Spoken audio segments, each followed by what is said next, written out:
वही धनुष था, वही रथ, सब कुछ था, लेकिन गोपों ने उसको अबला की तरह लूट लिया। इधर युधिष्ठिर महाराज को अपशगुन दिखाई दे रहे हैं। क्या कि बार बार उनके बाएं अंग भड़कते।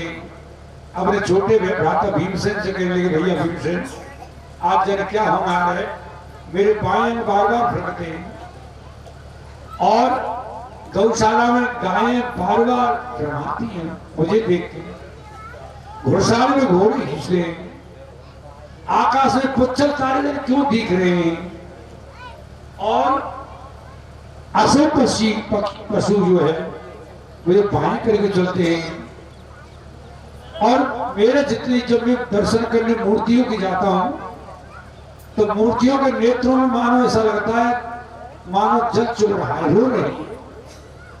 हस्तिनापुर की दीवारें बड़ी और सुंदर हैं, मुझे ऐसी लगती है मानो वो हिल रही है। लगता है कुछ होनहार है। इतने में अर्जुन पहुंच गए।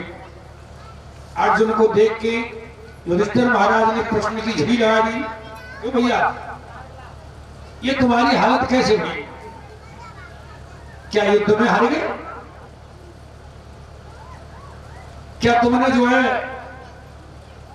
किसी बालक के वृद्ध को सता दिया, किसी अबला के साथ अन्याय कर दिया, या तुमने जो है गौ ब्राह्मण की तुम रक्षा न कर सके, तुम कभी झूठ बोलेंगे, तुमने कभी परोपकार कर्म नहीं किया, असहाय की सहायता नहीं करी।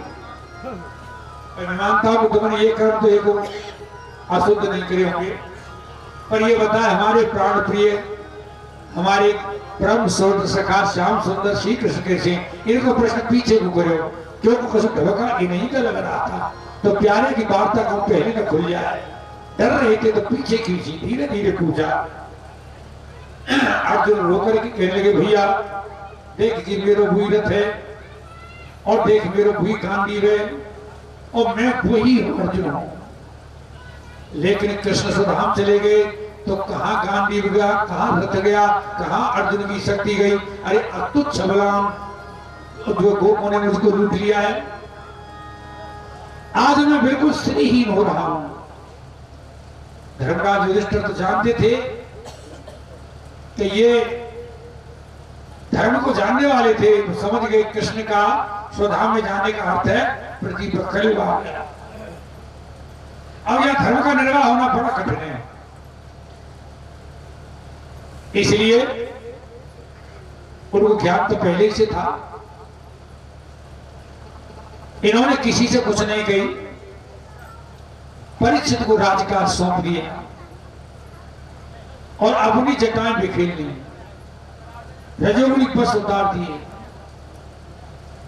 और किसी से कुछ नहीं बोले।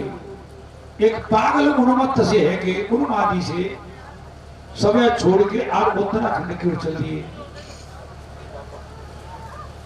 पीछे पीछे उनके श्रेष्ठ चारों भैया भी चल दिए और पीछे पीछे जो है अब द्रौपदी भी चलने लग गई।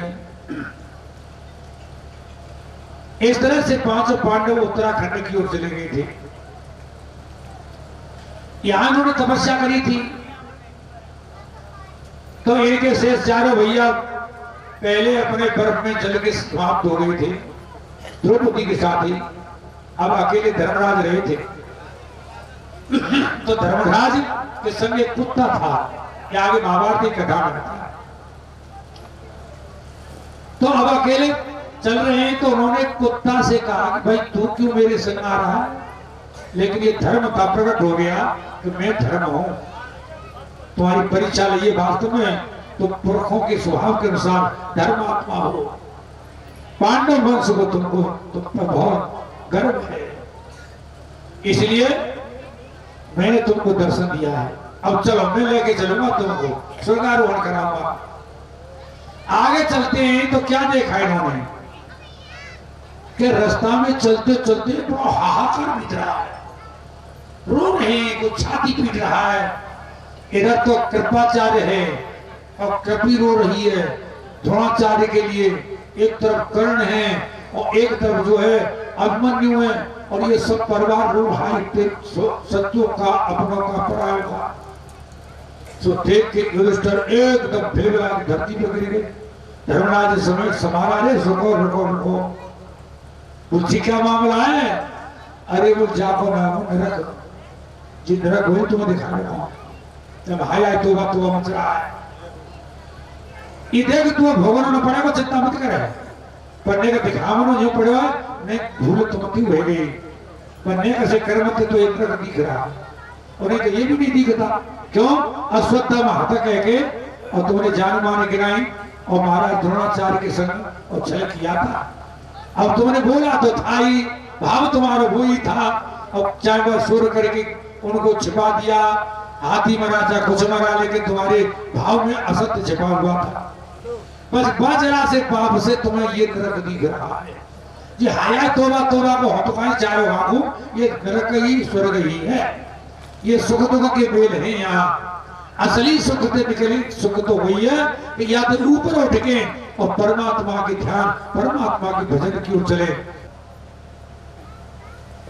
महाराज कृपाचार्य से उन्होंने गुरु दीक्षा ली थी, सारथम गुरु कृत्वा। इरावती इनकी पत्नी हुई थी। तो महाराज परीक्षित ने धर्म पूर्वक राज्य किया। सौनक जी महाराज पूछने लगे सूत जी महाराज से, क्यों महाराज? मैंने तो ये सुना था कि परीक्षित ने कलयुग का दमन किया था और परीक्षित को ऋषियों का श्राप लगा, तो ये कैसे हुआ? तो सूत जी महाराज बोले, मुनि सुनो, राजा परीक्षित बने, 3 तो उन्होंने अश्वमेध यज्ञ करे थे,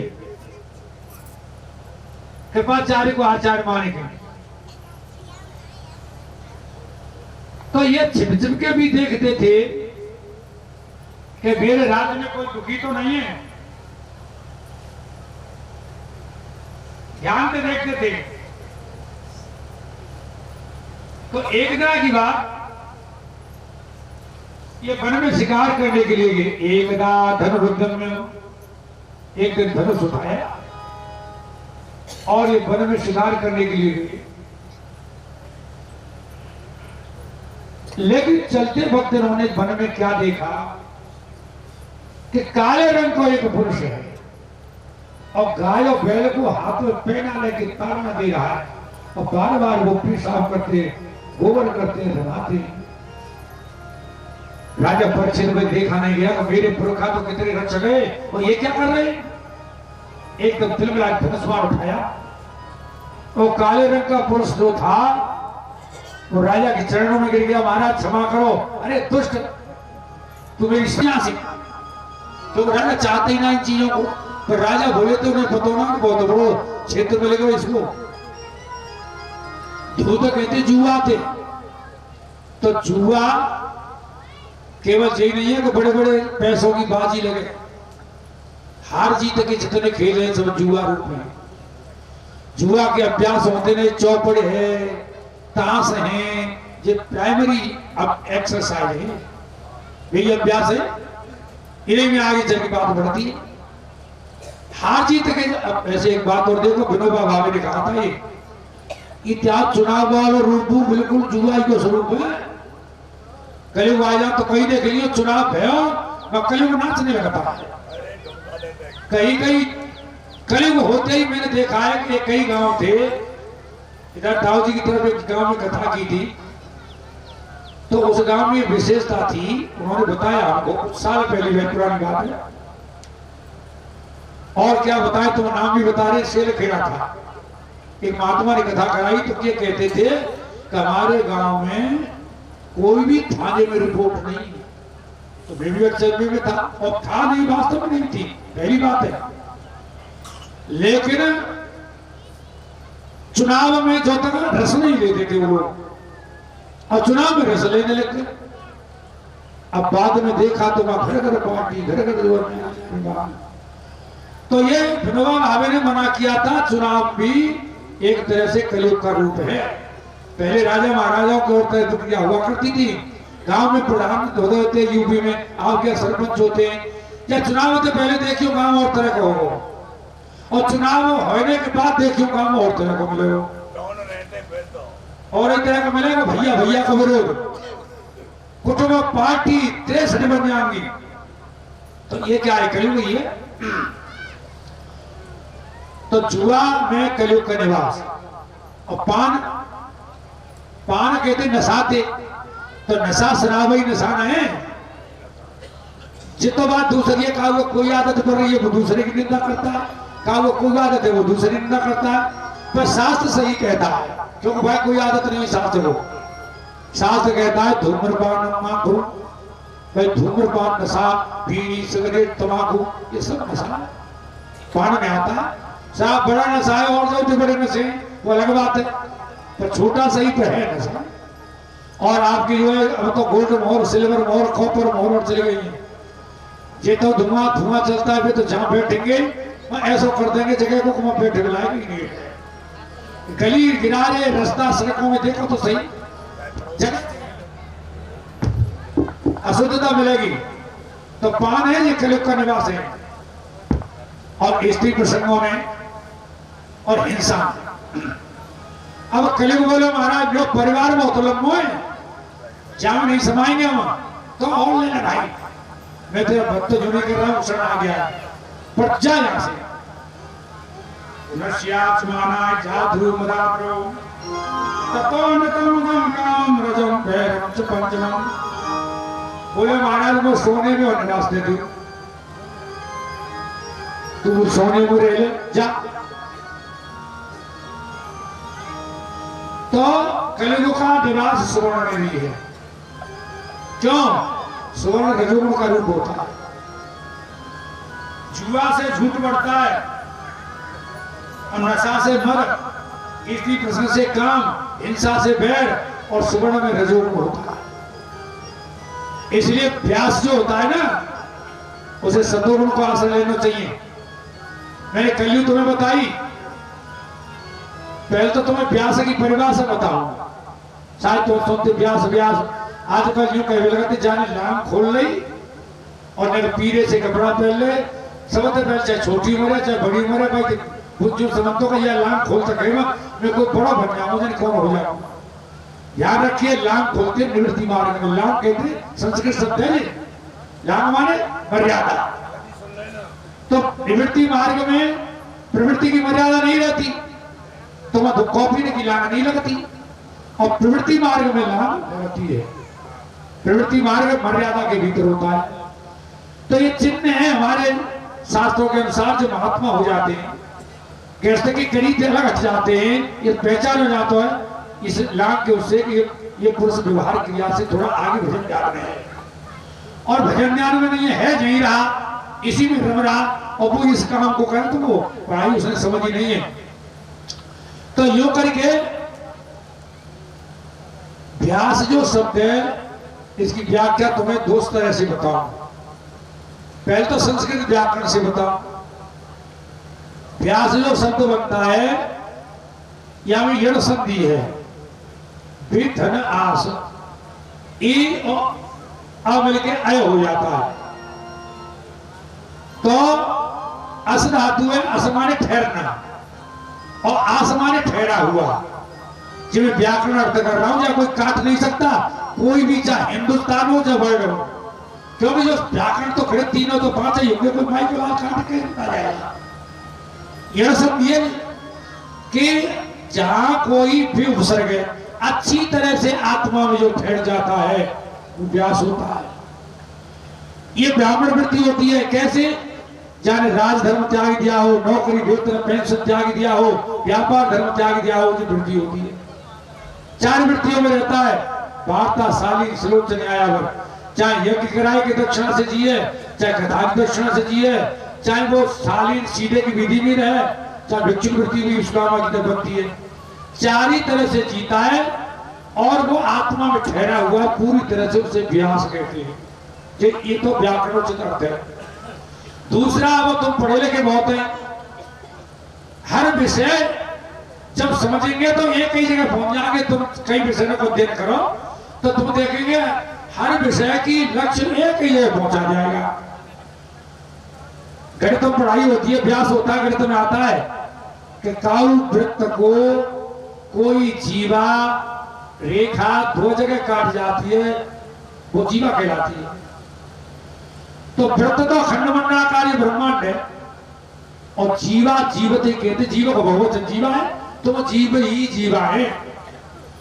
जो खंडमंडलाकार जो ब्रह्मांड है, चाहे द्वैत में है कि 2 जगह काट के व्यवहार करे, वो तो जीव है। समझ गए ना? संसार है द्वैत में बढ़ते हैं, वो जीव है। और वही जीव जीवा या केंद्र में है कि जो वृत्त को एक केंद्र होता है ना, केंद्र में है कि नहीं, बाप परिधि 2 जगह मिलेगी वृत्त की थे, वो व्यास होगा।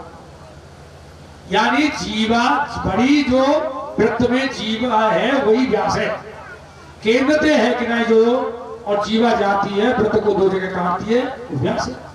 तो जगत में व्यवहार तो करे, परमात्मा में ठहर के व्यवहार करे, वो व्यास का स्वरूप होता है, ज्ञानी का स्वरूप होता है।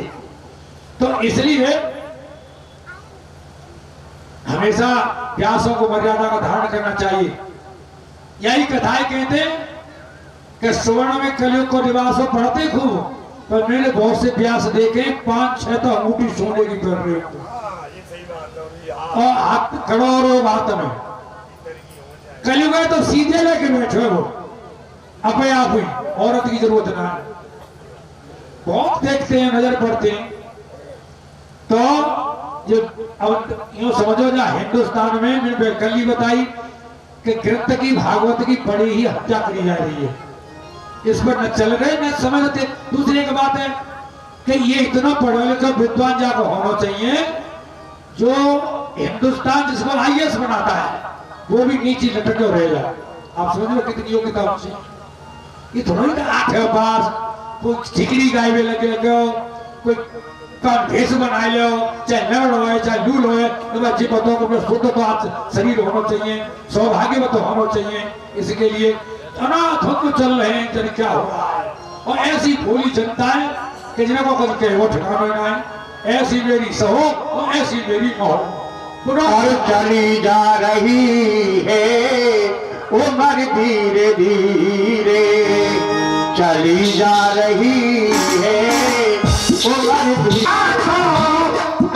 धीरे धीरे, चली जा रही है उम्र धीरे धीरे, चली जा रही है उम्र धीरे धीरे, चली जा रही है उम्र धीरे धीरे। बिहारी लाल की जय हो। राजा परीक्षित ने बेचारे भोले थे, पूरा कलयुगी बसा लो अपने सोने को। राजा तो राजा लोग होते, सोने को पहने थे, तो कलयुग को बुझाना थोड़ा ही पड़ता है। अब राजा के विचार बदल गए। एक दिन ये वन में गए थे शिकार करने को, शिकार पाप लगी गई, घूमते फिरते और महाराज समीक मुनि के आश्रम पर पहुंच गए। समीक मुनि समाधि में थे। तो राजा ने सोचा कि मैं यहाँ आया हूं, ना मुनि ने सम्मान सत्कार नहीं किया, न मुझे बैठने की गई बैठ राज को मुनि। देखो कितने विचार बदले। राजा महाराजाओं का क्या महात्मा सम्मान करेगा इतने में। अरे राजा महाराजाओं की तो सेवा करनी चाहिए, राजा महाराजाओं को तो महात्माओं की। लेकिन उल्टा क्या ले रहे हैं, वही बात आ गई ना, माने मात पिता नहीं देवा साधु ते करवावे सेवा, इनके याचन भवानी ते निश्चय समझाना। उल्टी चाल है ना। राजा पे कलयुग सवार है, उन्होंने क्या किया, धनुष के नोक थे मरे हुए एक सर्प उठाया, समीक मुनि के गले में पहनाया और बड़ी ऐठ से हंसी उड़ाई गई, मैंने इसका अपमान कर दिया, चलिए। अब वो भाई राजधानी में आए, राजमुकुट अलग किया, थोड़ी शांति में कभी होता है जीव। रजोगुण के प्रभाव में काम तो कर बैठता है, पर रजोगुण हट जाता है तो कुछ सोचता है, गलती भी स्वीकार करता है। राजा सोच तो ये तो लगेगा और इसका फल भोगना पड़ेगा। देखा वास्तव में तो सर्प को रख किया, पर कछुआ रोने लगे, बड़े रोए। जब ज्यादा रोए की आवाज, भाई श्रृंगी ऋषि वहीं पर जो है कौश की नदी में आचमन करके राजा को श्राप देने लग गई। हाय हाय, जिस पापी ने आताताई ने देखो इति लंघितम अर्जागतम कच्छका सप्तमेयनि कच्छतन कुलागारम चोदितो में तद्रुहम। अरे जिस नीच कुलागार ने मेरे पिता को मार किया है, मैं भयंकर श्राप देता हूँ, मेरी सारी तपस्या चाहे नष्ट हो जाए, उसको आज से 7 दिनों तक चुपना डसेगा और उसकी मृत्यु होगी। और फिर हुक्म दे के रोने लगी। समीक मुनि के नेत्र खुले, बेटा क्यों रो रहे हो? पिताजी, राजा परीक्षित मरा हुआ सर्प तुम्हारे गले में डालेंगे, मैंने उसे श्राप दे दिया है, आज से 7वें दिन तक चुपना डसेगा। समीक कहने लगे, बेटा तेने बहुत बुरा किया। अरे तुम तो ब्राह्मण हो, ब्राह्मण साधु को एक ही धर्म है क्षमा करना, और क्षमा के मारी तो 4 वृत्ति ले जाती जो भाव बताई कहा वार्ता साली शुरू से जाए, इन्हीं में क्षमा है सकते। क्षमावान वृत्ति होती है साधु ब्राह्मण की। अब कोई व्यापारी हो, नौकर हो, राजदूत हो, राजधर्म में हो, मंत्री शक्ति हो, पदाधिकारी हो, जाति के क्षमा कर, इन्हें की नानी क्षमा ना कर सकते कच्चू, क्योंकि इन्हें पर तो हर वक्त तो काम हुई रहते हो ना। इतने व्यक्ति जो है राजा आते तो क्षमा कर दो, कहीं क्षमा कर देगा भाई? तो वकील डॉक्टर से कहते तो क्षमा कर दो, कैसे क्षमा कर देगा भाई? मैं वृत्ति धारण करी जाते हैं साधन का है। हाँ, साधु ब्राह्मण की वो वृत्ति होती है, वो क्षमा कर सकता है। इसलिए तुम ब्राह्मण, तुमको क्षमा करना था, तुमने क्या किया? बुरा काम किया है बेटा।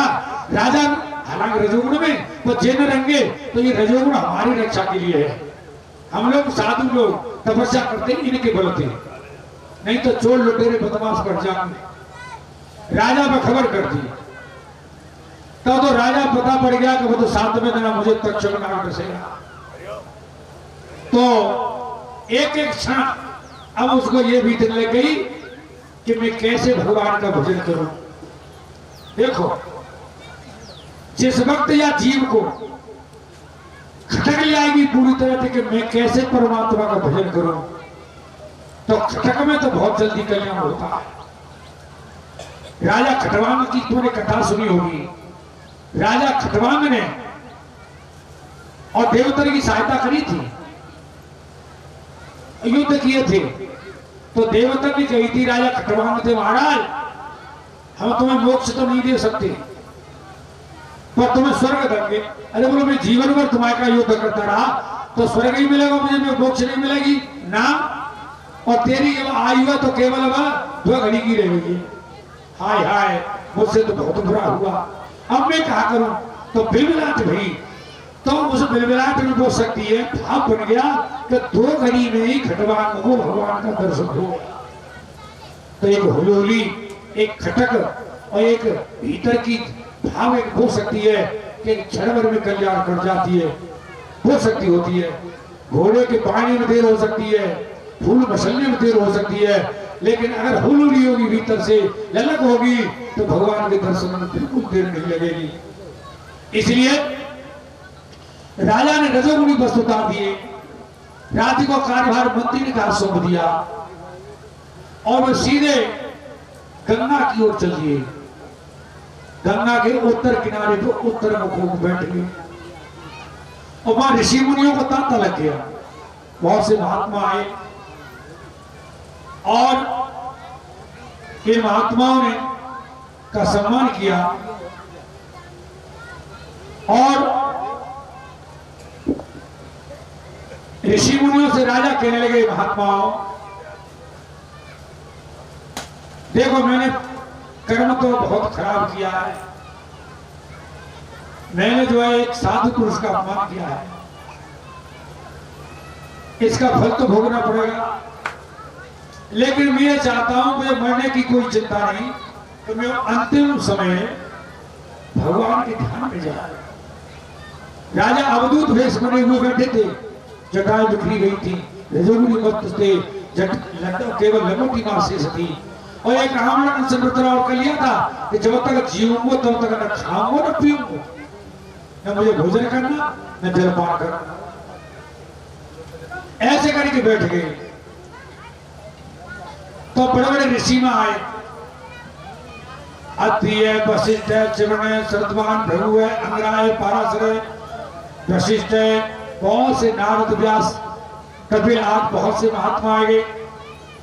राजा अब सबसे सत्संग की वार्ता चला रहे थे, लेकिन वहां क्या हुआ? तत्याभवत भगवान व्यास पुत्रो गावट मानो अनपेक्ष अलक्षलिक्यो निजलावर संतुष्टो प्रत्यक्ष बालैरवधूत वेशा। अकस्मात क्या हुआ कि जिसको वहां सुखदेव भगवान व्यास पुत्र अपनी इच्छा से जब चलते होते और गोद अनुमात से कहीं टिकते भी नहीं, अपने जिनका कोई लक्ष्य कुछ नहीं है, अपने आत्मा में ही संतुष्ट है। एक बालक की सी वृत्ति बनी हुई है अवधूत की, और वो तुरंत जा गए राजा के यहाँ सभा में और अकस्मात प्रकट रह गए। बोलिए सुखदेव भगवान की जय। ऋषियों ने पहचान लिया ये सुखदेव जी। राजा परीक्षित को ऋषियों ने इशारा किया कि सुखदेव जी, सुखदेव भगवान यहां भी आते हैं, कथा में आते हैं, लेकिन कोई कोई पहचानता है, सब नहीं पहचान सकते। अवश्य आएंगे मुतारा और अवश्य दर्शन देते, लेकिन उसकी पहचान कोई कोई करता है। एक बार हमारी इधर राय से ऊपर कथा चल रही थी, उनका तो अवधूत विलक्षण रूप होता है। तो वहां पर जो है एक महात्मा चले आ रहे थे, वो खेल करते हुए चल रहे थे और कुछ लड़के पीछे थे, उसमें ईंट मारते हंसी उड़ाते हुए चल रहे थे। वो महात्मा इसी वृत्ति में थे, अवधूत वृत्ति थी। तो कछु लोग बोले अरे जी कोई सीआईडी और कोई कौन है क्या है।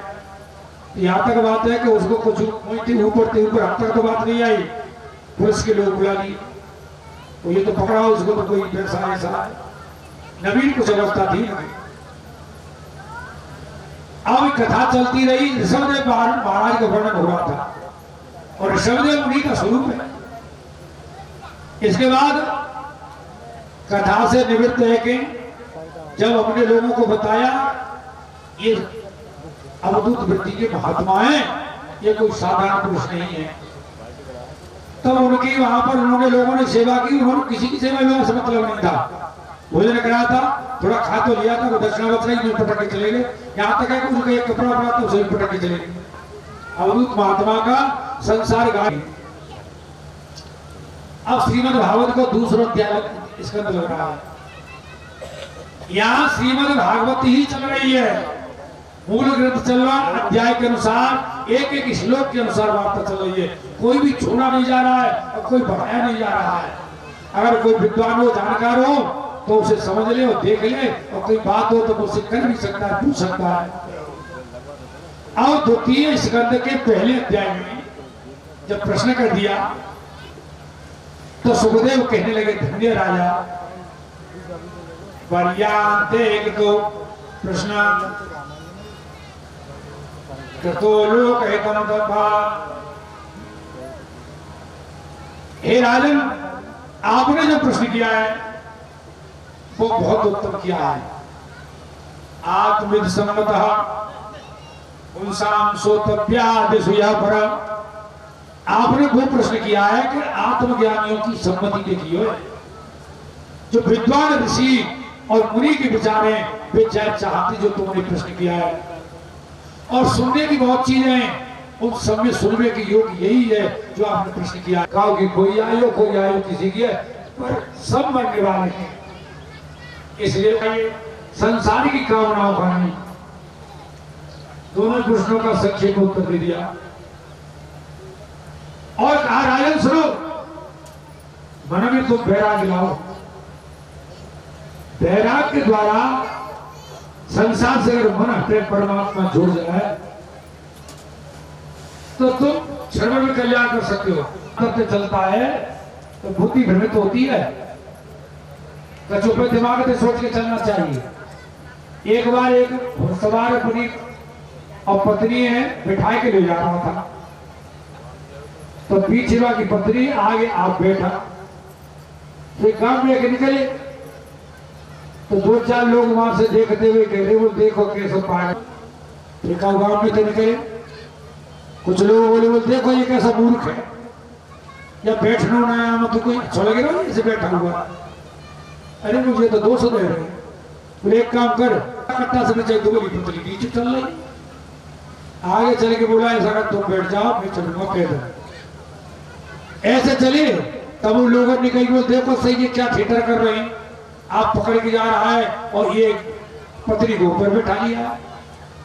उलट पलट के सब काम करे तो लोगों ने बुराई देखी, यानी कई बजे लोगों ने जाना भाड़े में, हम अपने दिमाग में काम करेंगे।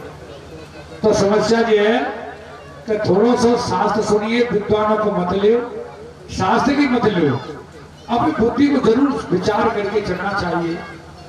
और फिर जो सत्य मार्ग हो तो फिर ये मत देखिए सत्य मार्ग पर चलना ही चाहिए, क्यों? सत्य मार्ग शास्त्रोक्त होता है। तो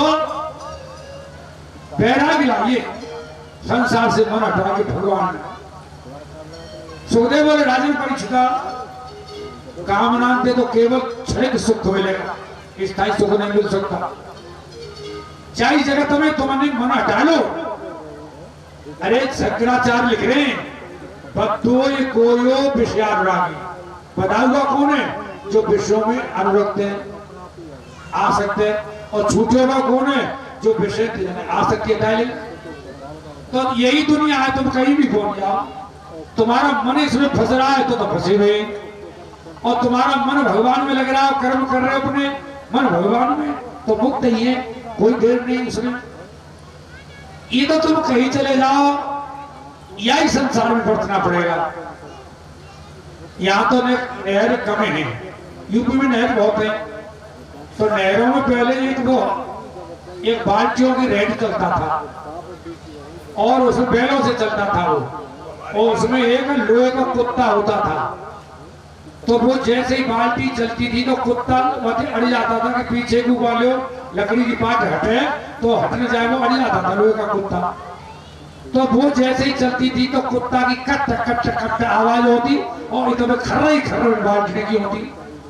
कहीं से घुड़सवार को घोड़ी लेके आ गया, उसे पानी पिलाया, वो शुरू किया, तो घोड़ी बड़ी चंचल होते, तो घोड़ी ने पानी नहीं पियो। ये बोले भैया रेंट चलाने वाले ने कहा रेंट रोक ले, क्यों? क्योंकि घोड़ी पानी नहीं पी रही, जब उसने अपनी हल्ट रोक ली। अब बुता जब चलेगी जब तो पानी निकलेगा, जब हल्ट रुक गई, रेंट रुक गया तो पानी बंद हो गया। अब ये घुड़सवार बोले अरे भैया जब पानी तो आ ही नहीं रहा है, बोले भैया ये तो खर्र खर्र खट्ट खट्ट में क्या तो प्याले, और नहीं तो ले जा कोई घोड़ी सूधी, ये तो चलता ही रहता है, हर वक्त खट्ट खट्टा क्यों चले जाओ, कोई बीमारी दिखेगी। इसके लिए तो एक मन आपको अपना बनाना पड़ेगा, अपने मन को ध्यान। देखो कहीं तो है ध्यान निर्विषय मना, मन तुम्हारा निर्विषय ध्यान बन गया, मन को संभालने बस हो गया भजन, आदत बुरी रोक ले बस हो गया भजन। भजन तो तुम्हारे पास है, पर तुम अपनी वृत्ति बनाओ, व्यवहार बनाओ, देखो बनता है कि नहीं बनता है। अपनी मर्यादा का पालन, पुत्र पुत्र को धर्म, पिता पिता को धर्म, स्त्री स्त्री को धर्म, पति को धर्म, सास को धर्म, ससुर के सब धर्म है। ये संसार में फैक्ट्री है, कौन सी पोस्ट में, वही पोस्ट में अपना काम करिए, ड्यूटी दीजिए, आपका अवश्य कर्तव्य पूरा होगा। तो कामनाओं से तो संसार मिलता है राजन, इसलिए भगवान के ही द्वारा और परम शांति सुख की प्राप्ति होती है।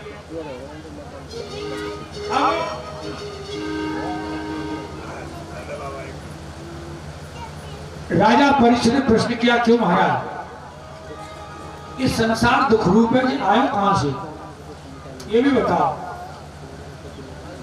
तो सुखदेव बोले राजन परीक्षित सुनो, एक ब्रह्म है बस और कोई है ही नहीं, एक को ब्रह्म द्वितीय नास्ति। और देखो वेदांत आ गया, यहाँ व्यवहार भी है, व्यवहार वेदांत व्यवहार तो अंतःकरण शुद्ध करने को व्यवहार बनाने के लिए, लेकिन अंत में विचार से काम चलेगा, विचार ही वेदांत है। एक परमात्मा है, उत्तर रूप है। अब कोई प्रश्न करते कि जो उत्तर कैसे आया, तो प्रक्रिया बनानी पड़ेगी, गणित करना पड़ेगा, कुछ न कुछ लिखा पढ़ी करते हैं। ये लिखा पढ़ी प्रक्रिया ये नकली होती है, तो नकली प्रक्रिया में बताना पड़ता है। उस ब्रह्म में से एक से बहुरूप होने की इच्छा होती है, संकल्प होता है। जैसे कहते हैं मानव वस्तु कहा है, ये संकल्प हुआ है, ये प्रक्रिया है। तो ये संकल्प ही भगवान के नाम रूपी भगवान में से, और ये कमल है, इसमें से और ब्रह्मा की उत्पत्ति भई। ब्रह्मा ने आंख फाड़ फाड़ के देखे, भैया पिता को है मेरा, कोई नहीं दिखा, क्योंकि अब बुद्धि थे और आंख थे और चित्त की चिंतन थे, अथवा कोई अकल से खूब दिमाग लगा के पढ़ के आंख फाड़ के देखे तो वो नहीं दिखेगा, वो तो भाव से दिखता। अब ब्रह्मा जी हैरान है, नहीं दिखा। तो ब्रह्मा जी कमल नाल के सहारे, जो चले ही जल था, उस कमल नाल के सहारे नीचे गए, था नहीं मिले। ऊपर गुआए फाड़ फाड़ के देख रहे हैं, कोई पिता नहीं दिख रहा, मैं कौन ने बनाया। तब आकाशवाणी गई, अरे ब्रह्मा, मैं हूं तेरा पिता, मैंने तेरे को बनाया है कि तू सृष्टि की रचना कर। तब तो ब्रह्मा जी ने, चूंकि ब्रह्मा तो जड़ कमल में थे पैदा है, तो ब्रह्मा के लिए भगवान ने चतुश्लोकी भागवत का उपदेश किया। देखो 4 श्लोक थे भागवत के, थे बस, ध्यान से सुनना।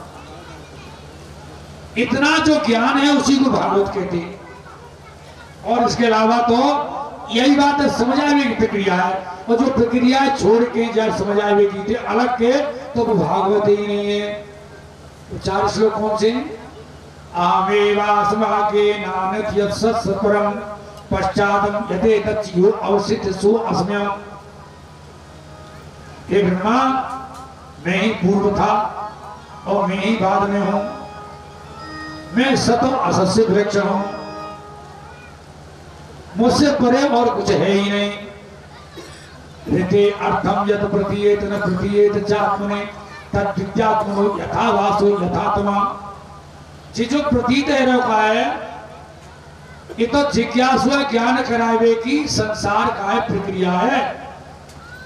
ये संसार से अंतःकरण शुद्ध किया जाता है, या संसार धर्म को पालन करेगी। यह जादू की तरह से है। तो जो अंतःकरण शुद्ध है ना, तो बुद्धि सूक्ष्म होती है, ब्रह्माकार होती है।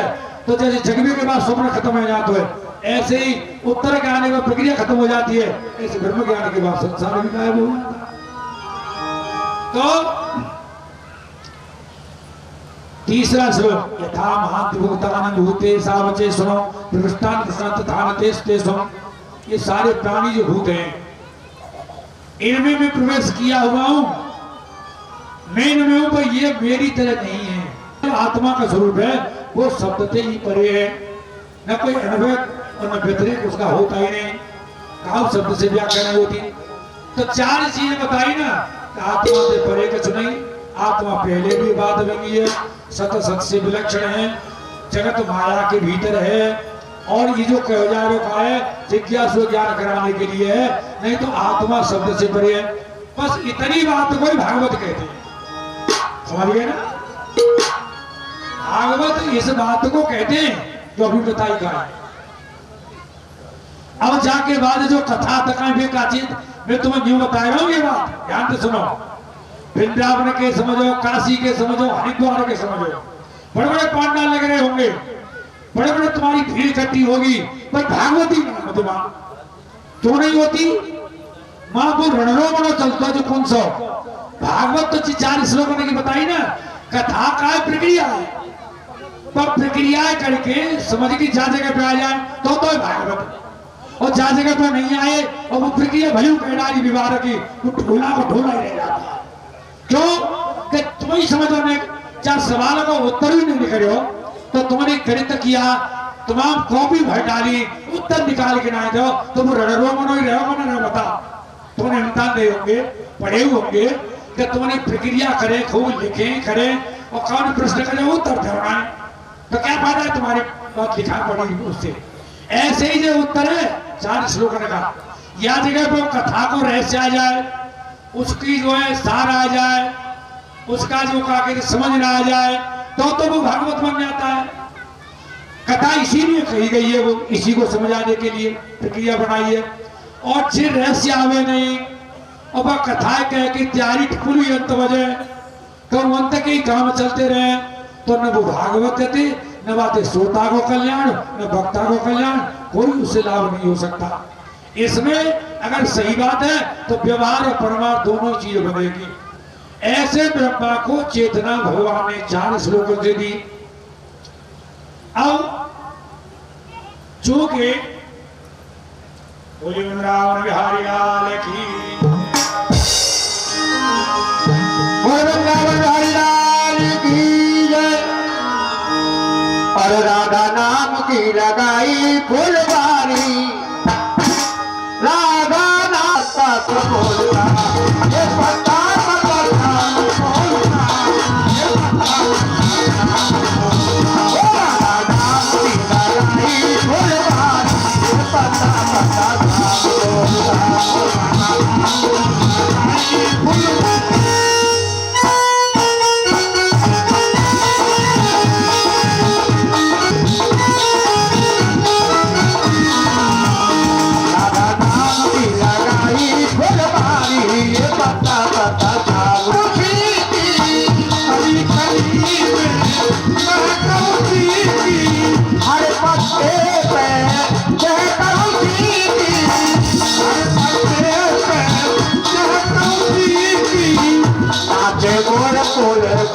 काली काली पता पता लगाई फुलवारी,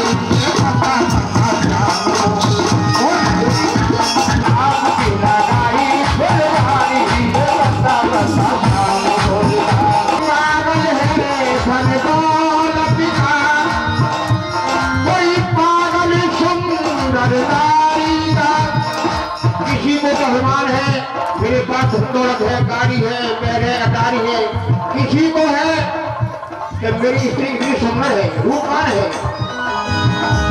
कोई पागल है धन दौरानी का, असली पागल तो वो पागल मेरे पागल बाते बिहारी का, मेरे पागल बाते बिहारी का, मेरा पागल बाते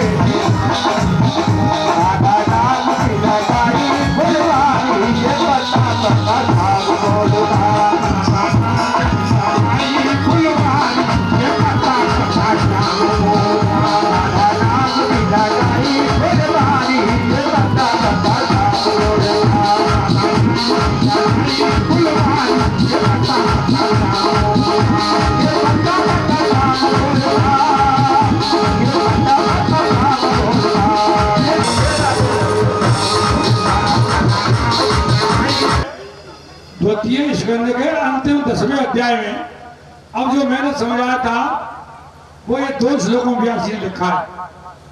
अथ सर्गो विसर्ग स्थान भूषण भूतय मन्वंतरी ईशानुपदा निरोध मुक्ति आश्रय। ये भागवत महापुराण जो ग्रंथ है उसके 10 स्तर बताए। कौन से?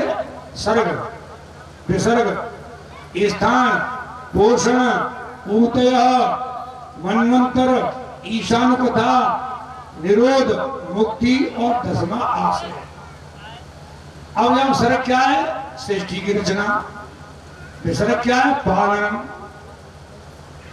और ठहरना और प्राणी की जो वासना का वो होता है, और टाइम विभाग, काल विभाग, मन्वंतर और अवतारी पुरुषों के चरित्र जैसे राम कृष्ण आदि के जो चरित्र हैं, ईशान कथा, और फिर निरोध और मुक्ति। 4 तरह की सायुज, सालोक, सामीप, सारूप। भगवान के पास रहना सामीप, भगवान के रूप को प्राप्त करना सारूप, भगवान में जुड़ जाना सायुज्य, भगवान के लोक में ठहरना सालोक। ये 4 तरह की मुक्ति। तो ये 9 तो जिए गई और 10वां है आश्रय। देखो व्यास जी कहां लिख रहे हैं और कितनी बात बता रहे हैं। व्यास की शैली तो बोल रहा हूं मैं। और दूसरे श्लोक में क्या कहा व्यास लिख रहे हैं कि 10मस्य विशुद्धतम नवानामि अलक्षणम। असली जो विशुद्ध अर्थ तो 10वां है। 10वां क्या है आश्रय। और आश्रय क्या चीज है स आश्रय पर ब्रह्म परमात्मा उच्चते। बस आश्रय कोई मैं ब्रह्म कहता हूं। आश्रय तो कह रहा हूं ब्रह्म। और जो 9 कहे गए कहा है सृष्टि की रचना पालन ठहरना वासना जीवों की और अवतारी चरित्र भी है निरोध है 4 तरह की मुक्ति है 9 ये तो एक माया की जादू के भीतर है। जादू के भीतर माया जब तक दिख रही तो ये है। और जब 10वें अर्थ में पहुंच जाएगा ब्रह्मा का स्वरूप में तो ये माया का बात हो जाता है। माने जैसे जादू को ज्ञान हो जाए तो फिर कोई जादू का भ्रम हट जाता है। जैसे कोई सर्प दिख रहा है जेवरी में और मान लो जेवरी को ज्ञान हो जाए तो फिर सर्प को भयदूत तो हो ही जाएगा। और जेवरी को ज्ञान है तो सर्प को भयभीत होगी। ऐसे ही जगत सर्प की तरह से है और ये ब्रह्म के स्वरूप में ही माया की ये प्रतीत है। अब वैसे ज्ञान होना तो ये सर्प रूपी माया है ही। लेकिन जीव रूपी ब्रह्म का ज्ञान हो गया तो जैसे सर्प का अभाव हो जाता है खत्म हो जाता है ऐसे ये भी खत्म हो जाता है। तो ये असली बात है कि 10वां अर्थ ही विशुद्ध है। अब वो जो पहले बात बताई गई उसी का यहाँ समन्वय हो गया कि व्यास जी ने 10वें अध्याय में और जो है दूसरे स्कंद के में और वही स्वरूप वर्णन कर दिया। अब श्रीमद् भागवत का 3य स्कंद प्रारंभ होता है। तो सूजी महाराज से सौनक जी ने प्रश्न कर दिया क्यों महाराज विदुर जी की उद्धव जी से मिलन हुआ था वो कैसे हुआ। इधर सूत जी वर्णन कर रहे हैं इधर सुखदेव राजा परीक्षित के सामने कह रहे हैं हे राजन परीक्षित विदुर जी जिस समय राजमहल छोड़कर चले गए थे पांडवों के संग अन्याय सहन नहीं हुआ था राजमहल उतार गए रजोगुणी वस्त्र उतार दिया लोगों की बात शेष रख के गए थे। तो उन्होंने वन में और जो कौरवों के संहार की बात सुनी थी तो उनकी साथी के लिए उन्होंने 11 तीर्थों का भी सेवन किया। इसके बाद घूमते घूमते ये जो है यमुना किनारे आए तो उद्धव जी मिल गए जो उद्धव जी यमुना किनारे ही भगवान कृष्ण सुधाम गए थे तो उनको छोड़ गए थे। ये यमुना किनारे रहते हैं। उद्धव जी से विदुर जी की भेंट हुई। विदुर जी उद्धव जी से पूछने लगे प्रभु मुझे कृष्ण के विषय में सब बतलाइए। तो उद्धव कहने लगे भैया विदुर भगवान श्याम सुंदर श्री कृष्ण को जब विदुर जी ने कृष्ण की एक एक बात पूछी बलराम कैसे अनिरुद्ध कैसे प्रद्युम्न कैसे हैं कृष्ण कैसे हैं सबने की बात नाम ना लेके पूछी। तो उद्धव ने कहा भैया जाके तुम नाम ले रहे कहें भगवान कृष्ण सुधाम चले गए बलराम भी शरीर पूरा कर गए प्रद्युम्न अनिरुद्ध और सामवाद यदुवंश यदगाय जितने लड़े भिड़े के आपसे में नष्ट हुए कोई नहीं रहा वहां। तो कृष्ण की याद करके विदुर जी फपक रोने लगते हैं। कहने लगे उद्धव जी कन्हैया ने मेरे बारे में कुछ बोला था क्या। हाँ विदुर जी जैसे ही श्री कृष्ण सुधाम गए थे तो वहां मैत्रेय जी आ गए थे। तो मेरे सामने की बात है भगवान ने कन्हैया ने और मैत्रेय जी से कह दिया था मैत्रेय जी मेरे परम प्रिय सुहृद विदुर जी महाराज होंगे तो उनको तुम मेरी वार्ता बता देना ज्ञान देना ताकि उन्हें शांति मिले। तो तुम्हें ज्ञान देने के लिए उन्होंने मैत्रेय जी को नियुक्त किया था। तो मैत्रेय जी के पास जाओ। तो उस रात तो जमुना किनारे रही सवेरी तरह के भाव भी विदाई ली फपक विदुर जी महाराज एक बालक की तरह रोने लग गए। इधर उद्धव जी भी भाव विभोर थे। ये गंगा किनारे हरिद्वार में मैत्रेय जी के पास पहुंच गए। मैत्रेय जी भगवान ने विदुर जी का स्वागत किया। कहिए विदुर जी आप कैसे पधारे, धन्य। विदुर जी कहने लगे महाराज मैत्रेय जी मेरा एक प्रश्न है। कहिए क्या प्रश्न है।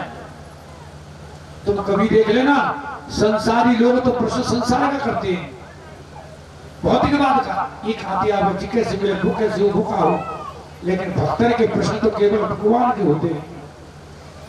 तो विदुर जी कहने लगे मैत्रेय जी मेरा एक प्रश्न है। सुखाय कर्माणि करोति लोको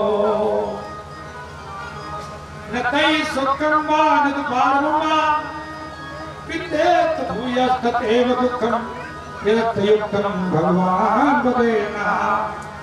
हे भगवान मेरा जी प्रश्न है कि जितने प्राणी सुख के लिए कर्म करते हैं, यहाँ चेटी के हाथी तक, भले कर्म करने वाले तो भले कर्म करते हैं और बुरे कर्म करने वाले चोर लुटेरे भी यही ये करते हैं कि या लेंगे या मकान लेंगे, ये लेंगे या तुम सुखी रहेंगे। सबका लक्ष्य सुख के लिए, पर लेकिन मैत्रेय जी इन प्राणी ने सुख नहीं मिलता, उल्टा दुख मिलता है। भगवान की बात क्या है। मैत्रेय जी बोले विदुर जी बात ये सुनो कि ये प्राणी जानते ही नहीं है कि सुख क्या है दुख क्या है। जो संसार के भोग दुख रूप हैं इन्हें तो ये सुख मानते हैं, और जो सुख का कल्याण का हेतु भगवान की कथा, भगवान का नाम, सत्संग, दान, पुण्य, यज्ञ, हवन, ये शुभ कर्म है, ये तो सुख मिले, इनको करते नहीं। तो बोलो पेड़ बबूल को आम कहां से हो। चाहे कांटेदार पेड़ लगाए और चाहे तो मैं आम को फलदार पेड़ मिले तो कैसे मिलेगा। यही सुख दुख को लक्ष्य। साधु पृष्ठम साधु लोका नाम अनुग्रहीता। ये साधु तुमने जो प्रश्न किया है वो अच्छा प्रश्न किया है। क्यों? क्योंकि दुनिया के लोग ये माया के चक्कर में घूम रहे हैं ना। ये माया काउ की ना है भाई। आज देखेंगे तो भूखरवाना पति है, देखेंगे जनावा तो कंगाल बन जाए, देखे वो खाकपति है वो अरबपति बन जाए।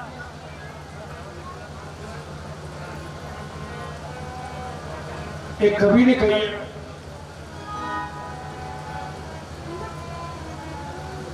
ये तो घर घर डुलनी नार। कैसी है ये इसकी माया, घर घर डुले। ये तो घर घर डुलनी नार के मोले जाने सब दुनिया। ये तो घर घर डुलनी नार के मोले जाने सब दुनिया। ये तो घर घर डुलनी नार के मोले जाने मत को मां हो जा, को मां हो जा। भक्तों ज्ञानी के यहाँ कुछ काम है। ये तो घर डुलनी नार के मोले जाने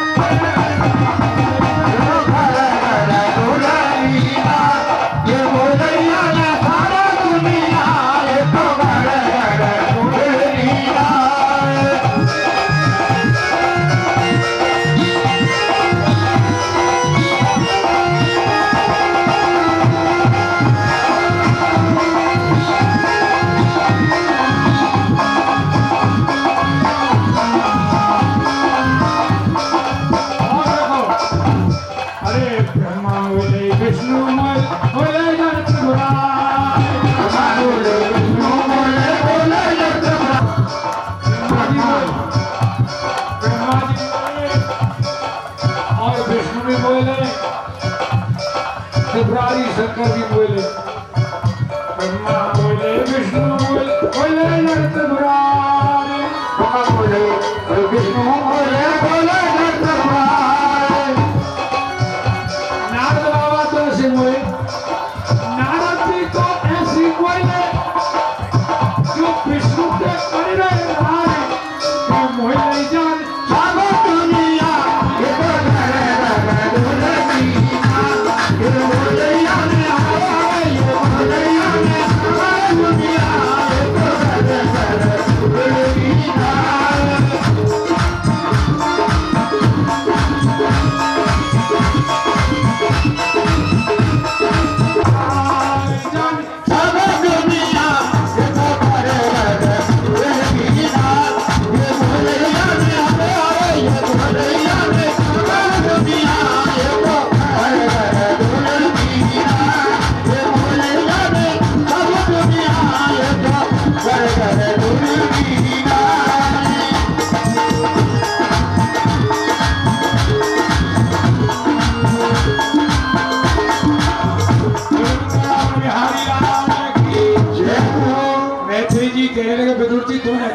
किया है, लोग धकेल किया है। मैं मानता हूं कि तुम ये नहीं है कि जानते नहीं हो, तुम सब कुछ जानते हो, पर इसलिए कहो है कि यह बहाने और तुम भगवान की चर्चा सुनना चाहते हो। धन्य कभी वक्ता में भी विद्वान नहीं हो और श्रोता में भी नहीं हो। अब कहने लगे मैत्रेय जी, विदुर जी, भगवान के चिंतन से सुख मिलेगा। विदुर जी बोले, क्यों महाराज, ये दुख रूपी संसार कैसे बना? तो जैसे राजा परीक्षित ने प्रश्न किया ना, ऐसे ही करके उत्तर देने लगे। तो मैत्रेय जी बोले, विदुर जी, एक ब्रह्म से एक से बहुरूप होने की इच्छा हुई, ये संकल्प ही ब्रह्मा का स्वरूप है। संकल्पात वृत्ति ब्रह्मा की है। अब ब्रह्मा के द्वारा ये विराट शरीर बनता है। ब्रह्मा ने शक्ति भगवान से पाए के और 10 तरह की सृष्टि रची। मानसी सृष्टि में तो उन्होंने 10 ऋषि बनाए। मानसी सृष्टि में सनकादिक मुनि बनाए। तो सनकादिक मुनि बैराग लगे, तो इनके लिए ब्रह्मा ने कही कि ये तो बैराग ले रहे हैं और मैं संसार बढ़ाना चाहता, और उन्हें श्राप दिया। इनकी क्रोध पैदा हो गया तो इनके नेत्रों में से एक नील लोक और पुरुष उत्पन्न हुआ, 11 रुद्र उत्पन्न पैदा हुए। फिर अपने संकल्प से ब्रह्मा ने 11 रुद्राणी पैदा करी।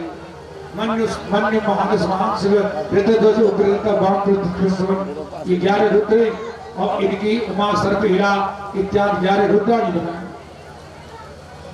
और दक्ष, नारद, अत्रि, वशिष्ठ आदि 10 ऋषि बनाए।